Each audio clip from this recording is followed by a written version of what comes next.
بسم اللہ الرحمن الرحیم۔ میں محمد یحییٰ شاہ، ممبر ضلع کونسل اپر گریز۔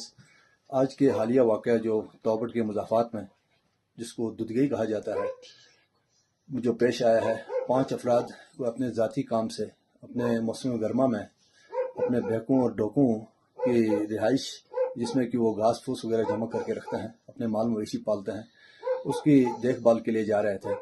ایولانچ آ کے، برفانی تودہ آ کے اس کی نظر ہو گئے۔ اللہ تعالیٰ ان کو غریق رحمت فرما لے۔ ان میں سے 3 بندے اس وقت لاپتہ ہیں، 2 اللہ نے کیا بازیاب ہو گئے ہیں، وہ معمولی سے چوٹیں وغیرہ لگی ہیں ان کو، لیکن بچ گئے ہیں۔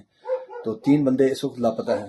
ان کے ریسکیو کے لیے مقامی افراد اور پاک آرمی الحمدللہ بھرپور کوشش کر رہی ہے۔ اس وقت بھی پاک آرمی اور مقامی افراد ان کے ریسکیو کے لیے لگے ہوئے ہیں۔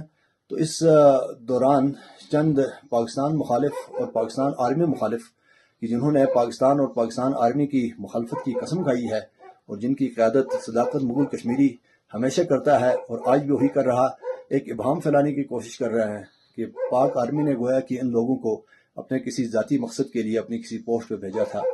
ایسا ہرگز نہیں ہے۔ میں اس بات کی شدت سے تردید بھی کرتا ہوں اور اس کی شدت سے مذمت بھی کرتا ہوں کہ ایسے لوگ ہمیشہ پاک آرمی کے خلاف یاوہ گوئی کرتے رہتے ہیں اور پاکستان کے خلاف یاوہ گوئی کرتے رہتے ہیں۔